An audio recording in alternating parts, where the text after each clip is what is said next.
বানাবো নবাবী চিকেন কষা। দেখুন লেগ পিসগুলো বেশ বড় বড়, প্রতিটা লেগ পিসে এরকম বড় বড়, এবং এখানে যা পিস আছে সবই লেগ পিসেরই পার্ট, এবং পিসগুলো খুবই বড় বড়। এই জন্য আমি এটার নাম দিলাম নবাবী চিকেন কষা।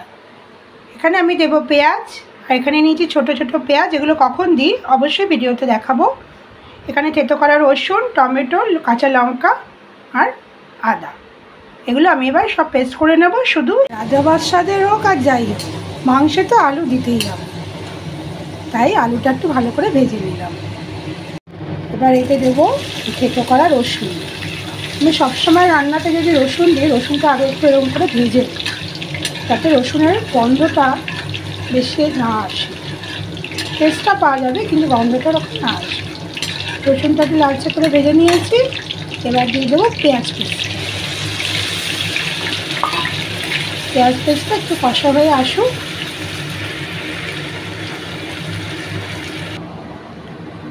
এটা হচ্ছে রোস্টেড ক্যারামেল কাজু, এটাও বাড়িতে বানানো। এটাও আমি পুরোটা পেস্ট করে নেব। এবার কখন দেবো দেখতে গেলে ভিডিওটা দেখতে থাকুন। পেঁয়াজটা একটু ভাজা ভাজা হয়ে এসছে। এবার দিয়ে দেবো এখানে টমেটো, আদা, লঙ্কা পেস্ট।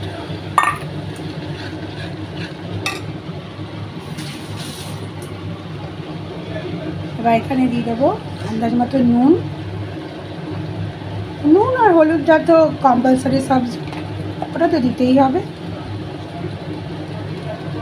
সব রান্নার নয়, তবে যেটা এরকম কষা রান্না হয় সেটাতে রঙ আনতে গেলে এটা তো দিতেই হবে।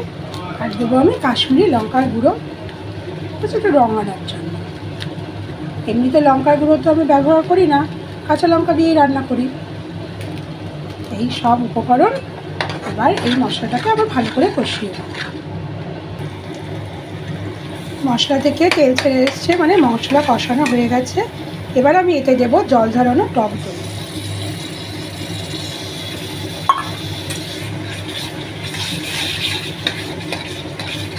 জল ঝরানো টক দই এর সাথে আমি মাংসগুলো দিয়ে দেবো।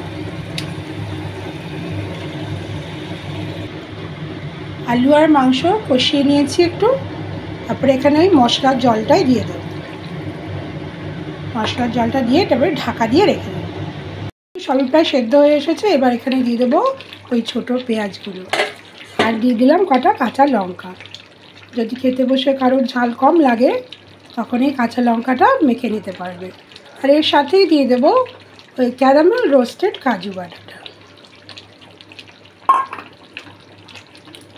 এটাতে একটা সুন্দর গন্ধ হয়।